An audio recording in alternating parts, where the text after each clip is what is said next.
let's talk something fun, okay? Okay, go for it. Go for it. When my friends and I talked about a woman's society status the other day in South Korea versus in China. Yes.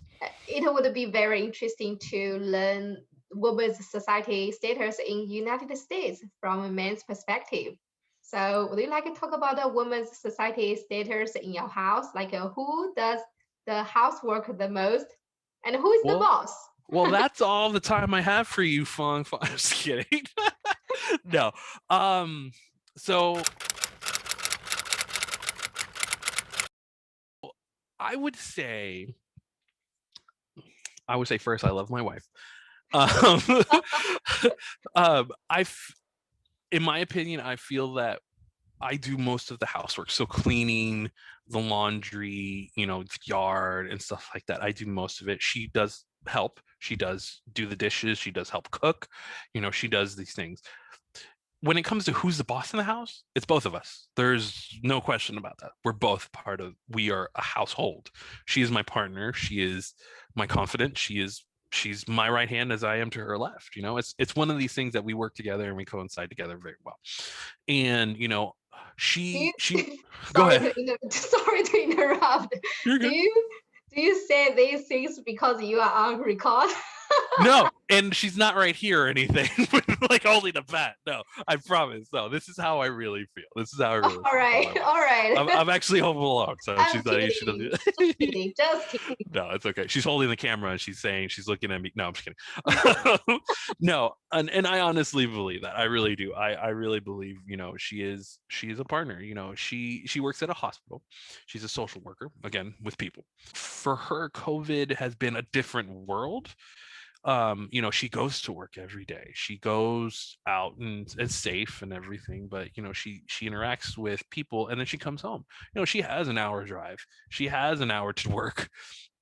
So with me being here, coming back to me being here at home, yes, I work from home. I have the convenience to work from home. I have the convenience to be at home with the animals, which I think enjoy more me being here than anything. But I also have the chance to, if I want to take a break, I can go vacuum. Or if I want to take a break, go do the dishes. During my lunch today, I did the dishes and I mowed the lawn. I had that convenience to do that. I will find it out by interviewing your lovely wife. You can bring her on, and I promise she'll say the same thing. I promise she'll say the same thing. But it's one of these things that it's like we've set these not boundaries, but these like responsibilities for each other that I will take care of the house because I have the convenience to take care of the house. So, and I'm also very clean. I'm a very cleanly person. My wife, not so much. She like, we've scaled it. Be careful. And that's why I'm like, I gotta be careful. We've scaled it to the point of like, she was all like, she asked me one day, and I remember this very, very clearly. She asked me, she goes, on a scale of 1 to 10, what would you consider cleanliness is an important level? Let's say at the same time. So she goes 1, 2, 3, 9. She said 4. So like for me, like being clean, being organized, knowing where things are very important to me.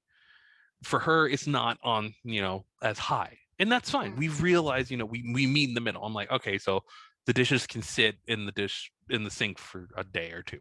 For her, she's like, okay, I can pick up my laundry, put it in the basket. It's these things that, again, meaning that compromise. And I think that's where we equal each other out because,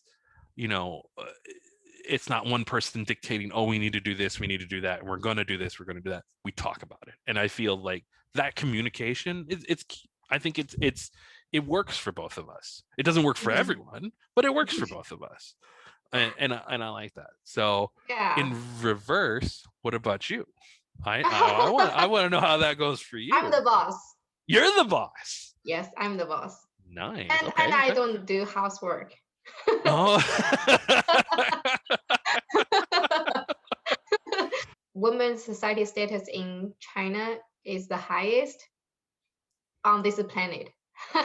No, great. Yeah, and because a Chinese woman is very confident, I feel that way. They have their themselves.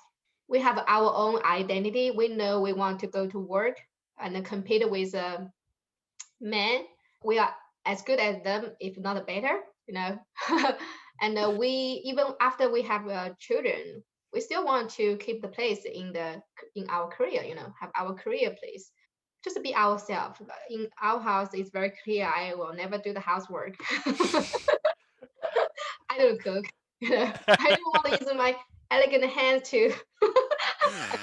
Be like, no dishes on these hands, no dishes on these. No. I do some housework. I'm just kidding. I do some housework, but not that much. Not as much as my husband. I took care of my kids a lot. Contributed lots of time there and care there. Therefore, I don't have too much time to do others like housework.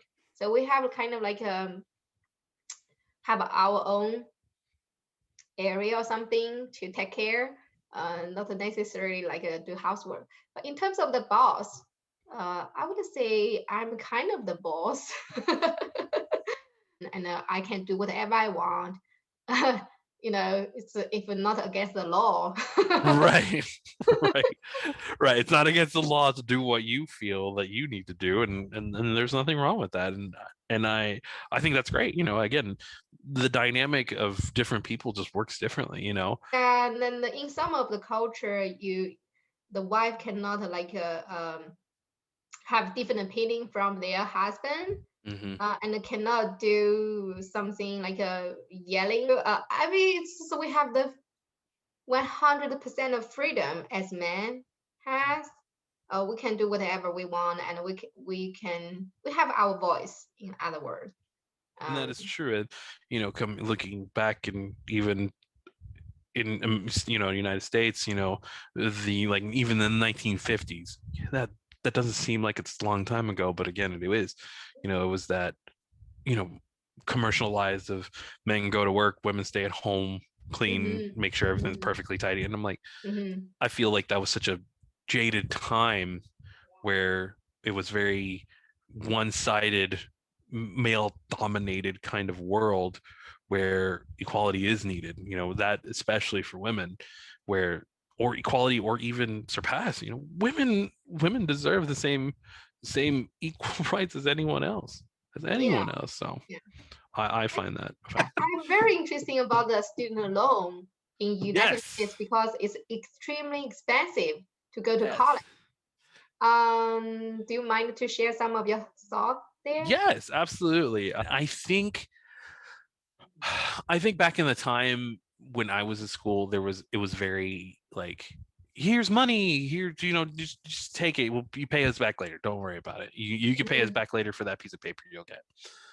And even to this day, I'm like, I'm not even using that paper. It's like, it's right here. And I look at it and I'm like, you are what was a $30,000 piece of paper that now is $1,000 paper.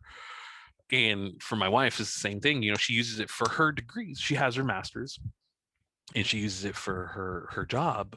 But it's one of these things that I feel that it can really, if we're not properly educating kids that are still in high school about what's coming, it can be a very dangerous downward slope for people, and